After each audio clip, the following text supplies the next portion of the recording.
Assalamualaikum warahmatullahi wabarakatuh. Tabi pun ngalimporo. Halo pemirsa Nemu Nyimah, berjumpa kembali bersama Puspita. Dan kali ini ya kita akan mengupas salah satu warisan budaya yang tak ternilai dari Nusantara, yaitu batik. Nah, batik ini bukan hanya sekedar kain bermotif indah, melainkan sebuah karya seni yang memadukan keahlian tangan, kreativitas, dan warisan budaya yang telah diwariskan dari generasi ke generasi, dari motif ke motif yang kaya akan makna filosofis hingga teknik pembuatan yang rumit.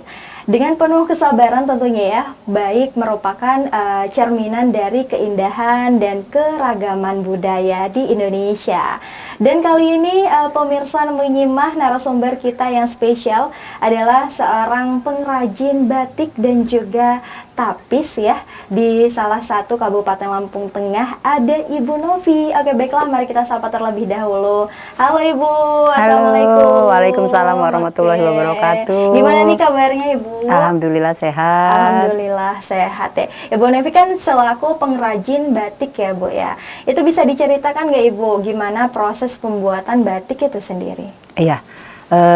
Dari awal pertama saya mengenal batik yaitu melalui pelatihan yang dilakukan oleh tim penggerak PKK Kabupaten Lampung Tengah. Saya mulai mencoba bagaimana cara pembuatan batik. Dari awal kita melakukan pembuatan pola di selembar kain batik, di selembar kain putih. Setelah itu kita lakukan penyantingan, yaitu meletakkan, menempelkan malam panas di pola yang sudah kita gambar. Setelah itu, setelah pola terbentuk, malam sudah menempel di kain, kita lakukan proses pewarnaan. Karena dari malam yang menempel di kain itu akan membedakan warna satu dengan warna yang lainnya. Setelah warna tercipta, setelah warna terbentuk di pola kain, setelah itu kita akan penguncian warna. Setelah penguncian warna, agar warna tidak luntur, tidak berubah dan tetap pada pola yang kita inginkan. Setelah penguncian warna, kita bilas untuk menghilangkan yang namanya water glass.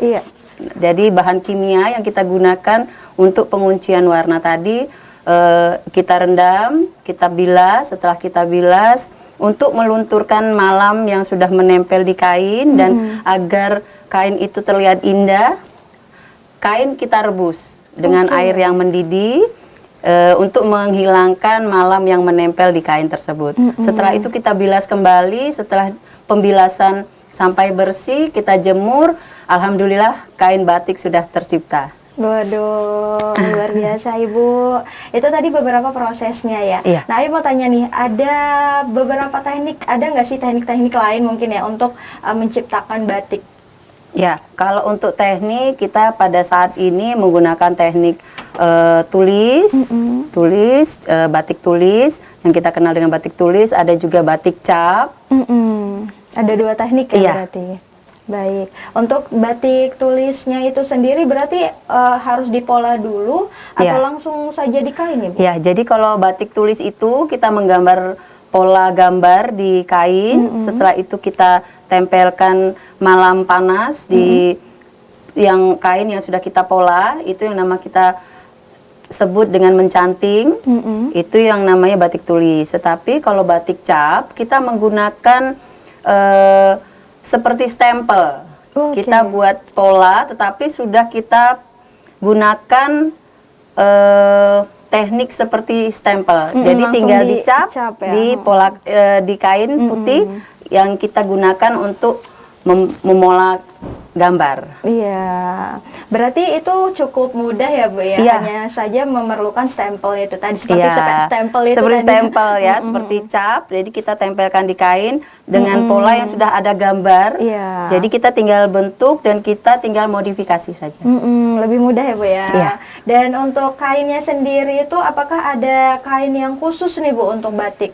Kalau kita sebut kain batik ini bermacam ya, ada katun, katun juga ada jenisnya, ada beberapa jenis. Terus kita juga ada seperti ini, ini dobi. Kainnya kain dobi, jadi agak sudah berpola, mungkin bukan berpola yang ini ya, tetap polos, tetapi sudah ada bentuk-bentuk yang kayak bergerigi kali ya. Ada teksturnya ya, ya, ada Bu, teksturnya. ya. Selebihnya hanya katun, tapi ada jenis juga ada kain sutra. Sutra juga bisa, tetapi ada beberapa jenis kain yang yang sering kita pakai. Tidak semua. Dan untuk pembuatannya itu sendiri, Ibu, itu memerlukan waktu berapa lama? Kalau untuk pembuatan, kalau untuk batik tulis itu 2 hari. Oh, 2 hari. 2 hari. Tapi sampai selesai finishing mungkin 3 hari ya. Sampai selesai finishing. Tapi kalau cap sehari itu sehari bisa jadi, tapi untuk finishing juga bisa 3 hari. Itu untuk berapa meternya, Bu? Kalau untuk kain kita 2,20 meter ukurannya. Oh, cukup panjang ya, iya, Bu ya. Untuk satu kain, untuk satu baju, tetapi bisa dimodif mungkin dengan pola polos, mungkin bisa untuk jadi satu baju. Dan untuk motifnya ini sendiri, Bu, itu ngambil inspirasi dari mana aja nih? Ya, alhamdulillah karena kita tinggal di Lampung Tengah, kita punya ikon-ikon Lampung Tengah ya, seperti pepadun. Setelah itu kita ada kopiah emas. Setelah itu juga ada siger ya. Kalau siger kita mungkin itu khusus Bandar Lampung ya, tetapi sebenarnya sudah global. Tetapi karena khususnya Lampung Tengah kita ada kopiah emas, ada tugu gajah Siwo Mergo, setelah itu ada tugu canang. Jadi ikon-ikon itu yang kita ambil dan kita tempelkan di motif kain batik khususnya Lampung Tengah. Iya, untuk khusus Lampung Tengah. Dan untuk sendiri biasanya itu yang enak nih, Bu, untuk di pola itu biasanya dari apa tuh? Misalnya mungkin inspirasi dari alam ataupun dari lingkungan, itu ada nggak? Ya, kalau kita ambilnya lingkungan aja, seperti pernah saya tempelkan karena kita juga terkenal dengan nanas ya. Iya, betul sekali. Nah, dengan kebun nanasnya kita tempelkan juga dari untuk pola nanas kita gambar, kita masukkan juga di motif kain batik kita. Setelah itu juga ada daun singkong. Nah, dan beberapa bunga-bunga yang ada di sekitar kita. Iya, waduh, hal yang kekayaan Lampung Tengah ini ternyata banyak sekali ya, Bu ya, seluruh Lampung. Seluruh Lampung. Oke, Bu, kita bakal balik lagi dengan beberapa pembahasan yang menarik ya, tentunya. Baiklah, pemirsa Nemu Nyimah, setelah jeda berikut ini jangan kemana-mana, tetap di Nemu Nyimah.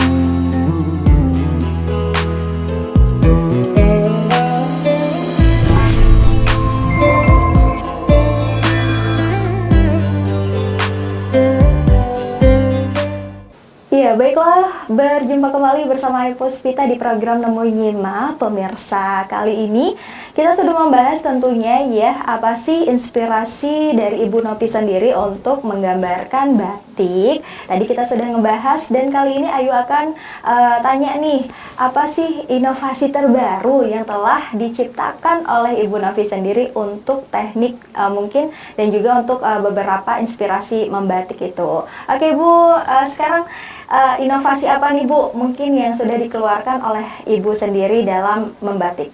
Iya, alhamdulillah dari pengrajin batik yang sudah kita lakukan selama ini, setelah kita pelajari ternyata kita punya ciri khas juga untuk Lampung ya, yaitu tapis. Nah, kebetulan juga pengrajin kita sudah ada yang biasa menenun tapis. Nah, jadi sampai saat ini yang kita lakukan untuk agar batik kita tidak hanya batik tulis yang memang seperti apa adanya. Sekarang kita inovasikan dengan tapis sulam jalin kepang. Karena kita Lampung Tengah sendiri punya ciri khas sendiri ya, yaitu jalin kepang. Jadi jalin kepang ini terinspirasi sebenarnya dari sulam khusus. Tetapi karena kita ambil khas Lampung Tengah ini ada jalin kepang, ternyata untuk dasarnya jadi benang emas yang kita gunakan kita kepang dulu, setelah itu baru kita sulam. Nah, itu akan menjadi bentuk sulam jalin kepang. Ada juga sulam tapis jalin kepang. Jadi tapisnya itu dari benang itu kita kepang dulu, terus kita tenun di tapis, berbentuk tapis. Jadi sangat menginspirasi ya Bu ya. Dari tadinya hanya benang emas itu hanya digunakan untuk kain tapis, jadi sekarang bisa dikreasikan menjadi sulam jalin kepang. Soalnya itu sudah lama juga ya. Iya, jadi kita modifikasi, ke dalam kain batik kita. Luar biasa. Oke Bu, di depan kita ini udah ada apa aja nih, bisa dijelasin? Mungkin ini ya. Ini yang namanya sulam jalin kepang. Sulam jalin kepang. Jadi benang emas yang sudah kita jalin ini bentuknya, dan ini yang kita namakan sulam. Ini yang sulam untuk mempertemukan antara jalin kepang yang satu dengan yang satunya, karena sudah bentuk pola, jadi akan menyatu menjadi sebuah sulam. Jadi pola, terbentuk pola. Kalau ini kita kalung, berbentuk kalung yang kita modifikasi lagi dari kain-kain yang kita jadikan dari pola, kita bentuk menjadi kalung. Ini bagus banget loh Bu. Ini biasanya dipakai di acara apa Bu? Acara tertentu ya, seperti mungkin pada saat kita pesta, atau untuk menerima tamu undangan, kita kalungkan seperti itu. Seperti tanda simbolis kehormatan. Simbolis. Selain tapis ya, selain ini selendang, ini kalau kita bilang selapai, karena selendangnya ini, hanya sulam jalin kepang yang kita tempelkan di selembar kain tenun. Jadi ini bentuknya selendang, dan yang ini kita bilang sulam tapis jalin kepang. Ini sulam tapis jalin kepang. Ini yang sulam tapis jalin kepang. Biasanya ini berapa lama Bu untuk proses pembuatan? Proses pembuatan bisa 3 atau 4 hari. 3 atau 4 hari, berarti itu cukup lama ya Bu? Iya, karena harus kita kepang, terus kita bentuk pola, setelah itu baru kita sulam. Dan untuk strategi pemasarannya sendiri nih Bu, biasanya Ibu menjual di kalangan mana saja? Iya, untuk pemasaran pada saat ini kita bekerja sama dengan OPD, dinas terkait ya, pemerintah daerah Kabupaten Lampung Tengah. Setelah itu kita juga ke sekolah-sekolah dan masyarakat umum. Iya. Selanjutnya juga untuk promosi, kita menggunakan sosial media pastinya ya. Sosial media pada saat ini seperti WA, terus ada Facebook, Instagram yang kita lakukan untuk promosi batik kita. Berarti untuk hal-hal yang penjualan itu sendiri sudah banyak ya Bu ya? Paling jauh nih Bu, sampai mana? Kalau jauh kebetulan seperti dinas-dinas terkait, kalau misalnya ada tamu dari luar daerah, seperti dari Jakarta atau mungkin daerah Jawa, mereka untuk oleh-oleh kebetulan ngambil batiknya di sanggar kerajinan kita. Jadi itu lokasinya di mana Bu? Untuk lokasi pembuatannya ya, kita ada di Gunung Sugi, di Jalan Unyi nomor 143, Kecamatan Gunung Sugi. Kelurahannya Gunung Sugi. Siapa tahu pemirsa nyimak kan mau mampir ke sanggar Ibu Novi, ingin melihat-lihat koleksi batik yang ada di sana ya. Dan tadi Ayu cukup menarik nih ya untuk ini. Ini sebenarnya memang sudah dimotif dari sana atau ada motif sendiri? Kita buat sendiri. Kita pola sendiri. Sebenarnya ada banyak macam ya? Iya, untuk ini motifnya, ada banyak macam. Ada yang bentuk daun, terus kita tempelkan di situ, terus baru kita sulam. Bagus banget, cantik ya Bu ya jadinya ya. Alhamdulillah. Dan sekarang nih ada batik ya Bu ya? Iya. Ini yang batik yang dengan kain yang bertekstur itu tadi ya? Bahan dobi. Bahan dobi ya. Ini biasanya pengerjaannya berapa hari tadi? 2 hari? Kalau untuk tulisnya bisa 2 hari, kalau sampai pengeringan bisa 3 hari atau 4 hari. Tergantung cuaca kalau kita.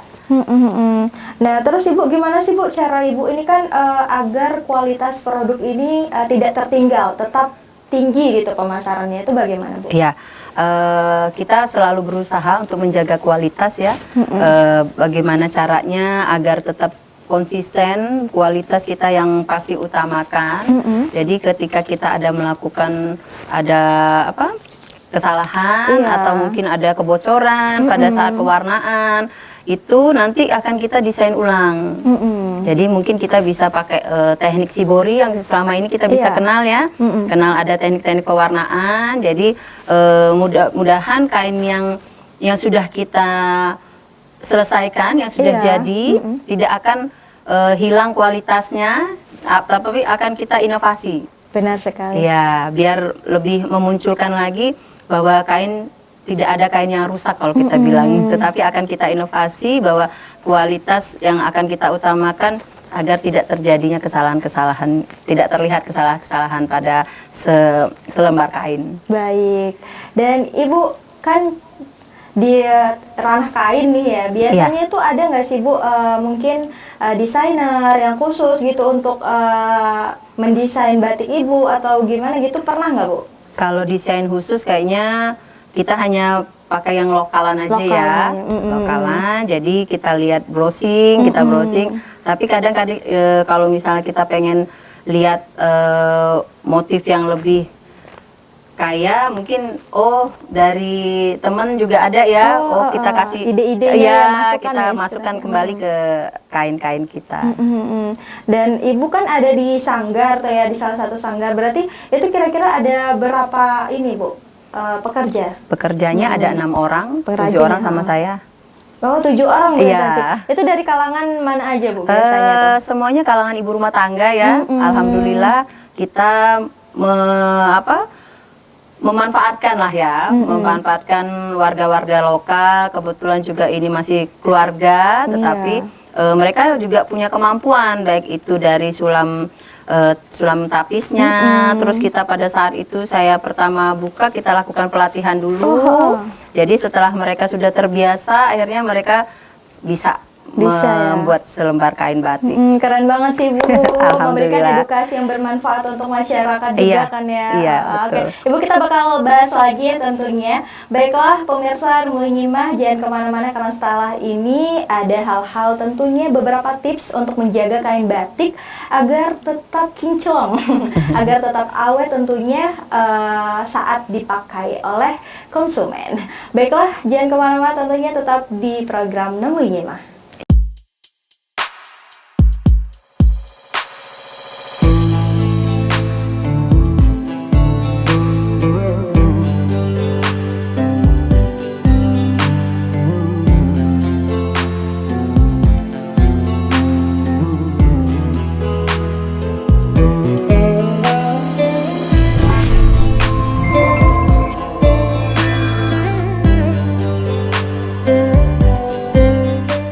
Baiklah, berjumpa kembali bersama Ibu Puspita, pemirsa di program Nemu Nyimah.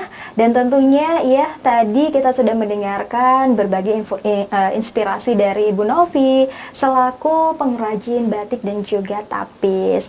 Nah, selain itu ya, batik ini juga perlu untuk dijaga nih ya, dan juga agar warnanya itu tetap kinclong. Kita langsung aja nih tanya sama Ibu Novi bagaimana caranya agar kain batik itu tetap tahan lama untuk dipakai dalam jangka waktu yang cukup lama. Oke, baiklah Ibu, gimana nih Bu caranya agar kita nih pemakai batik itu sendiri agar tetap awet nih batiknya, warnanya itu aja, nggak pudar, yang tadinya warna hitam nanti jadi abu-abu. Gimana nih Bu tips dari Ibu? Iya.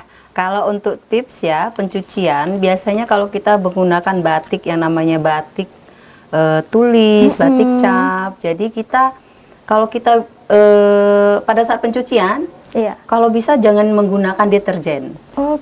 Jadi cukup pewangi ya. Jadi jangan direndam juga terlalu lama, cukup dicelupkan sebentar, terus kita gosok-gosok sebentar. Setelah itu langsung kita keringkan. Tetapi kalau pengeringannya itu usahakan jangan langsung terkena matahari yang panas.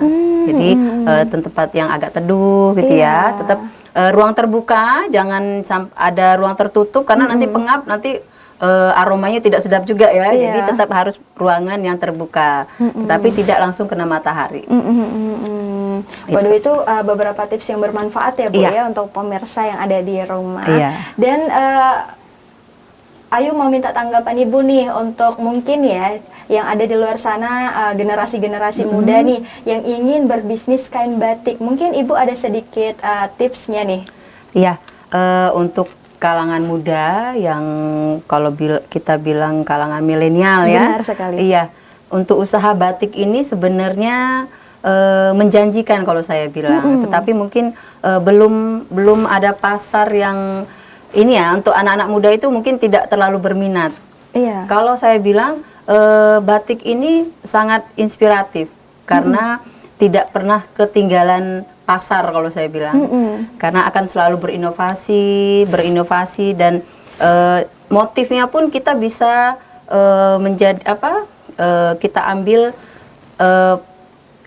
yang terkini ya, mungkin apa yang bisa kita tuangkan di kain batik itu. Misalnya kita punya ide bunganya agak bunga yang sakura yang kekinian, mungkin ya bisa kita tuangkan sebenarnya di kain batik. Jadi kalau misalnya kalangan muda itu ingin berbisnis batik, kalau saya bilang sangat menjanjikan sebenarnya. Tetapi mungkin pembuatan pola kainnya mungkin ya untuk menjadi biar menarik kalangan muda itu seperti apa? Mungkin dari model-model baju yang casual, jadi menarik ya. Jadi menarik, bukan hanya selembar kain yang akan kita jual, tetapi mungkin akan kita modifikasi dengan fashion yang kekinian, ya. Jadi yang casual, mungkin yang bisa dipakai harian atau mungkin dipakai untuk resmi juga bisa. Jadi kalau saya bilang mudah-mudahan rekan-rekan milenial juga terinovasi ya, kepengen menjual kain-kain batik ini menjadi lebih menarik gitu. Karena itu tadi adalah produk-produk lokal yang perlu kita keluarkan ya Bu. Jangan hanya seperti kain-kain dari luar, jeans atau apa. Karena batik itu tuh ini banget loh, fashionable banget loh. Betul. Jadi tidak hanya bentuk baju, bisa jadi tas, dompet gitu ya. Tetapi mungkin agak lebih menarik, nanti kalangan-kalangan muda mungkin bisa kerjasama dengan desainer, mungkin bisa membentuk kain-kain itu bisa lebih menarik gitu ya, biar kalangan pasar juga bisa melirik gitu ya. Nah, sekarang Ayu mau tanya nih, kan batik itu pernah diklaim ya Bu ya oleh salah satu negara lain ya, karena batik ini sendiri sebenarnya punya Indonesia. Nah, dan juga itu telah diakui oleh UNESCO ya Bu. Nah, gimana sih tanggapan Ibu sendiri, kok bisa batik ini sampai diklaim sama negara lain? Nah, tanggapan Ibu bagaimana? Iya, kalau tanggapan saya sendiri sangat sedih ya, karena batik ini merupakan warisan budaya dari nenek moyang kita, mungkin dari kerajaan zaman Majapahit ya, dari terkenalnya kan dari Jawa lah ya. Jadi kalau ketika batik yang sudah kita teruskan dari generasi ke generasi, terus diklaim oleh negara luar, ya pastinya sangat menyedihkan ya, karena ini sudah merupakan warisan nenek moyang yang akan kita teruskan, kalau bisa sampai kapanpun kita akan lanjutkan. Benar sekali. Jadi tidak hilang begitu saja. Jadi tanggapannya mudah-mudahan batik ini tetap menjadi warisan budaya Indonesia. Benar sekali. Ya, tidak akan bisa luntur, tidak akan bisa hilang dari budaya kita, dari warisan budaya kita. Jadi mudah-mudahan ini akan terus-menerus kita lanjutkan. Jadi mudah-mudahan ini akan dari generasi ke generasi. Aduh, jadi adalah salah satu hal yang luar biasa yang harus benar-benar kita jaga dan jangan sampai kecolongan lagi. Iya, betul.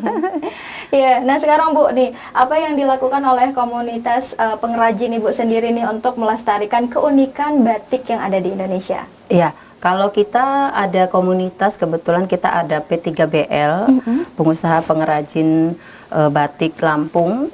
Kita tepatnya ada di Bandar Lampung. Jadi setiap tahun kita melaksanakan kegiatan di Hari Batik Nasional di tanggal 2 Oktober. Kita biasa mengadakan kegiatan baik itu lomba, terus ada pelestarian budaya seperti kita lomba mencanting gitu ya, lomba membatik maksudnya, lomba membatik dari batik tulis. Yang kita utamakan adalah batik tulis agar itu tadi biar budaya membatik ini tidak hilang. Jadi dari tingkat SD ada, tingkat remaja ada, terus tingkat dewasanya juga ada. Jadi ada lomba-lomba juga fashion. Jadi di situ lomba fashion ini ya, jadi setiap pengrajin di daerah, jadi berkumpul di situ, kita ada temanya, tema batiknya apa, mungkin dari casual tadi atau mungkin untuk seperti resmi mungkin ya, itu yang kita lombakan biasanya setiap tahunnya. Jadi sangat membentuk karakter-karakter anak itu lagi ya Bu ya. Apalagi itu mulai dari TK, SD. Betul. Jadi hal-hal yang kecil ini kita perkenalkan kepada anak-anak usia dini. Jadi kita tahu nih hobi mereka yang seneng gambar itu tadi. Jadi oh aduh ini inspirasinya bisa nih dari batik gitu kan. Betul. Oke. Ya udah selesai nih Bu. Kita bincang-bincangnya. Terima kasih banyak Ayu ucapkan untuk Ibu Novi yang sudah berkenan menjadi narasumber di Nemu Nyimak kali ini. Dan kayaknya nih Ayu bakal main di Kesanggar Ibu ya. Oke, baik. Dan terima kasih sekali lagi udah bawain beberapa ini ya. Beberapa untuk contoh untuk mengedukasi masyarakat ya Bu ya. Oke. Baiklah pemirsa Nemu Nyimak, total sudah kebersamaan kita kali ini bersama Ibu Novi selaku pengrajin tapis dan juga batik. Karena batik itu adalah salah satu identitas Indonesia yang perlu dilestarikan. Jangan malu untuk memakai batik. Apalagi batik itu terkenal fashionable banget. Dan Ayu pamit undur diri. Jangan kemana-mana, karena setelah ini ada program yang akan mengedukasi Anda pemirsa. Ayu pamit. Wassalamualaikum warahmatullahi wabarakatuh. Salam kebudayaan.